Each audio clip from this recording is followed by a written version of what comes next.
Okay, if I was not a priest, I would be a naval officer like my father.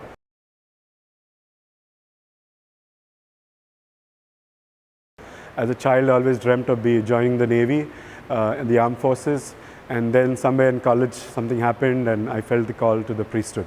But I'd always would have been a naval officer. We would wear a white uniform, just I would be wearing a white cassock.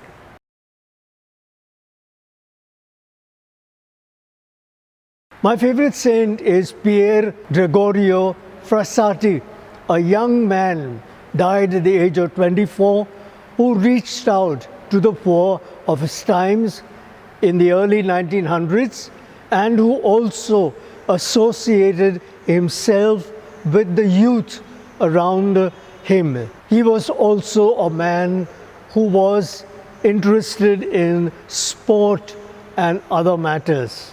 This is what impressed me, and so I consider him my patron. All-time favorite saint is Saint Catherine of Siena, and she has written a book called The Dialogue with God the Father. And she is a saint because she lived in a time where there were three popes, three different places, and she tried to reconcile the true pope at that time. Saint Catherine of Siena is known for her work of contemplation, mysticism, asceticism.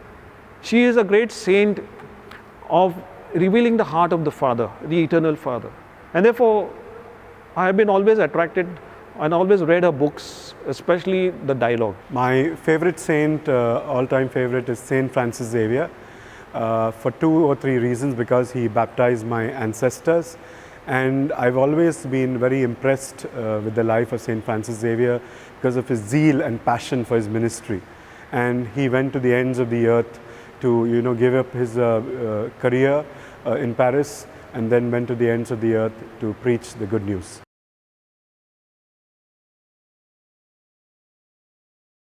Yeah, my experiences with people of different faiths was especially in the context of preparing them for marriage, where couples of an interfaith marriage were involved.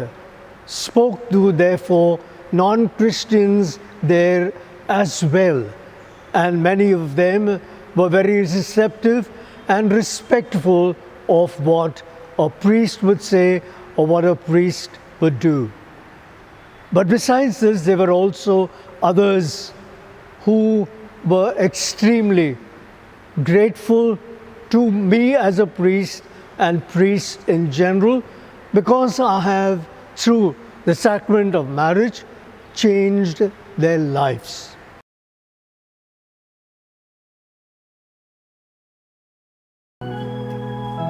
This you must hear, no?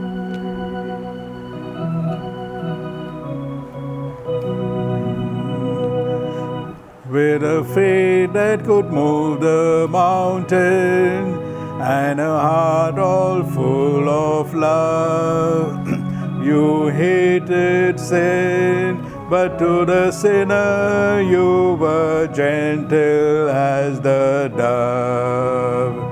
Jamari Vianney, our patron and our guide, teach us how to live like thee, be ever at our side. Jamari Vianney, our patron and our guide, teach us how to live like thee, be ever at our side. My dear friends, the feast of Saint John Mary Vianney reminds us of the simplicity and humility of this humble man who was called Curé Diaz.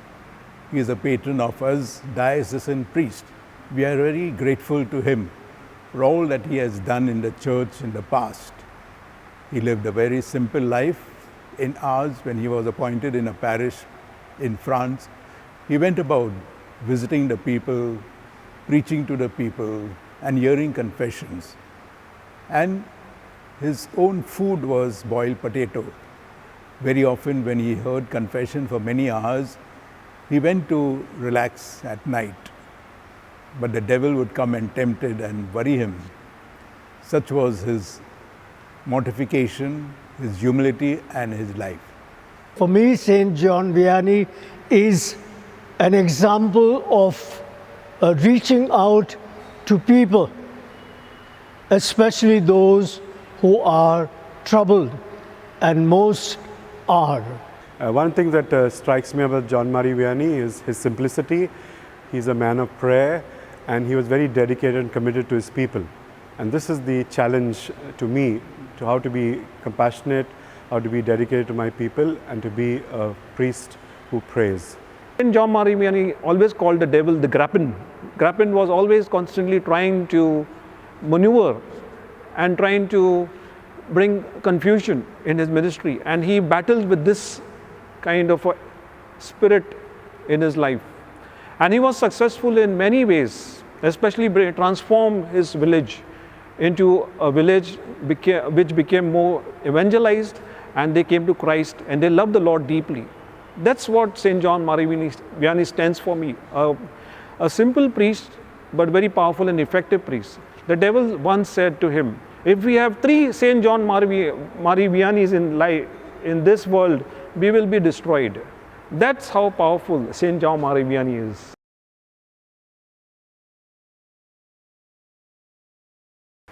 Very often people ask us, when is the church opening? It's certainly left to the authorities, to the diocese to really open the church and help us to really grow spiritually. We are in this lockdown, and as we are in this lockdown, there are many issues that are coming up in each families.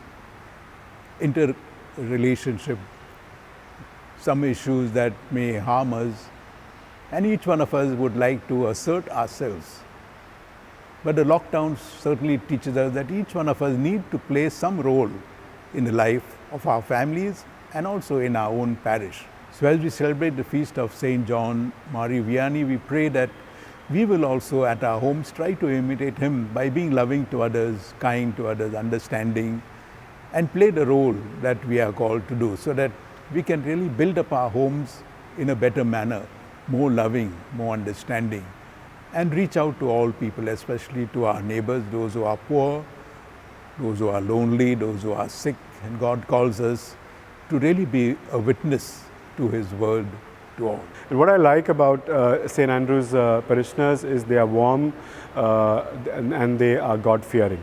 What I expect from parishioners is simply to know the faith, because to know the faith is to know Jesus. And if we do not know the faith, then we do not know Jesus. I would expect, therefore, both young and adults to gain or to begin to know and learn the faith more deeply. We thank the Lord for the grace of the priesthood. The priesthood is something, the love of the Sacred Heart to us. None of us are in a way special, or none of us are in a way we have merited to be a priest. It is a grace, it is a gift given to us sheer out of his love. It is God's love for each one of us. And we pray for all the priests, my dear friends, that we become authentic, genuine, holy priests. Wish you all a very happy feast of St. John Vianney. Do continue to pray for priests of the parish and all over the world. Thank you.